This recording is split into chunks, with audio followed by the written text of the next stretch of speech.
നമസ്കാരം. ഞാൻ ആരാണ് എന്താണെന്ന് നിങ്ങൾക്ക് അറിയാൻ ഒരു വഴി ഉണ്ടാവില്ല. അതിനോടൊപ്പം തന്നെ ഞാൻ ഒരു കാര്യം ആമുഖമായിട്ട് പറയണം. കുറച്ച് മൈക്കൊന്നും ഇല്ലാതെ തന്നെ സംസാരിക്കുന്നത്. പക്ഷേ പറയുന്ന കാര്യങ്ങൾക്ക് നല്ല വ്യക്തത ഉണ്ടാവും എന്നുള്ളൊരു ഉറപ്പിൽ ഞാൻ പറയാണ്.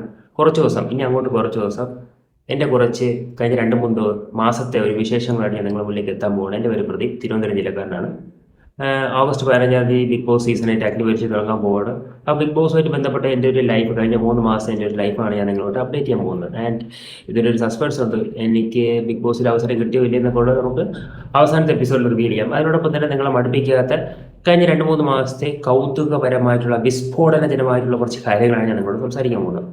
അപ്പോൾ ആദ്യം തന്നെ ഞാൻ നിങ്ങളെ പരിചയപ്പെടുത്തി വിശ്വസിക്കുന്നത്, പുറത്ത് നല്ല മഴയാണ്. അപ്പോൾ എല്ലാ കാര്യങ്ങളും വ്യക്തമായിട്ട് നിങ്ങൾക്ക് കേൾക്കാൻ പറ്റുന്ന രീതിയിൽ ഞാൻ തുടങ്ങണം. വലിച്ചു നീട്ടുന്നൊന്നുമില്ല.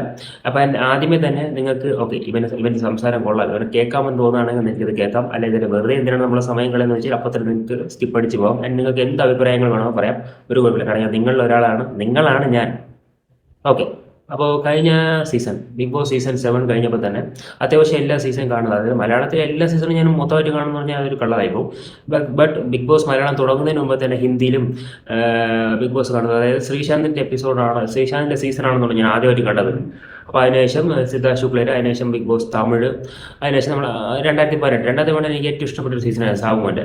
അപ്പോൾ 2018-19 അതിൽ ഒരു 2-3 സീസൺ മാത്രം മുഴുവനായിട്ട് കണ്ടില്ല. ബാക്കി എല്ലാ സീസണും ഞാൻ അത്യാവശ്യം കാണുന്ന ഒരാളാണ്. അപ്പോൾ ആ കഴിഞ്ഞ സീസൺ കഴിഞ്ഞപ്പോൾ തന്നെ എനിക്ക് ബിഗ് ബോസിൽ വരണം ഭയങ്കര ആഗ്രഹമാണ്. അതിനോടൊപ്പം തന്നെ ഞാൻ ഒരു കാര്യം പറയാം, എൻ്റെ ഏറ്റവും വലിയ സ്വപ്നം എന്ന് പറയുന്നത് സിനിമയാണ്.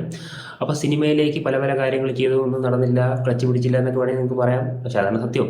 അപ്പോൾ സിനിമയിലെത്താൻ വേണ്ടി എൻ്റെ ഒരു വഴിത്തിരിവായിരിക്കും ബിഗ് ബോസ് എന്ന രീതിയിൽ. അതോടൊപ്പം തന്നെ ജനങ്ങളിലേക്ക് ഞാൻ ആരാണ് എന്താണെന്നുള്ളത് ഒന്ന് അറിയിക്കണം. കാരണം അവരുടെ സപ്പോർട്ടിനാണല്ലോ നമ്മുടെ പിൻബലം എന്ന് പറഞ്ഞാൽ. അപ്പോൾ അതിനൊക്കെ വേണ്ടി ഞാൻ ബിഗ് ബോസ് സീസണിലേക്ക്, അതായത് ബിഗ് ബോസ് സീസൺ 8 വരാനായിട്ട് ഞാൻ ഒരുപാട് ആഗ്രഹിച്ചു. അതിനുവേണ്ടി ഒരുപാട് കാര്യങ്ങൾ ചെയ്തു. അപ്പോൾ കഴിഞ്ഞ സീസൺ കഴിഞ്ഞ് ഗ്രാൻഡ് ഫിനാലെ കഴിഞ്ഞു ഈ ഫോട്ടോസൊക്കെ ഇൻസ്റ്റാഗ്രാമിൽ വന്ന സമയത്ത് തന്നെ ഞാനിതിൽ ജയിച്ച വിന്നേഴ്സിൻ്റെക്കാളും ഞാൻ ശ്രദ്ധിച്ചത് അതിൻ്റെ അണിയറ പ്രവർത്തകരാണ്. അപ്പോൾ അതിനിടയ്ക്ക് ഞാൻ വേണം നോക്കാം 3 മിനിറ്റ് അതിലേക്ക് എത്തിക്കണം.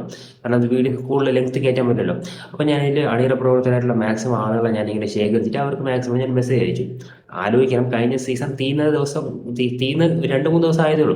അപ്പം മുതലേ കോൺസ്റ്റൻ്റ് ആയിട്ട് ഞാൻ വെറുപ്പിക്കില്ല. എന്നാൽ അറ്റ് ദ സെയിം ടൈം എല്ലാവരെയും ഒരു ക്രോണീകരിച്ച് അവർക്കൊക്കെ ഞാനിങ്ങനെ മെസ്സേജ് മറ്റു കാര്യങ്ങളൊക്കെ അയച്ച് വെറുപ്പിക്കാതെ ആരും റിപ്ലൈ തന്നില്ല. അവരെ കുറ്റം പറയാനും പറ്റില്ല. കാരണം ഇത്രയും വലിയ എക്സോസ്റ്റ് ഉള്ള സീസൺ കഴിഞ്ഞ ശേഷം വീണ്ടും അടുത്ത സീസൺ തുടങ്ങാൻ വേണ്ടി ഇനി എത്രയോ മാസങ്ങളുണ്ട്. അപ്പോൾ ഒരു അവസരത്തിനോട് ചോദിക്കുമ്പോഴത്തേക്ക് ഇഗ്നോറാണ്.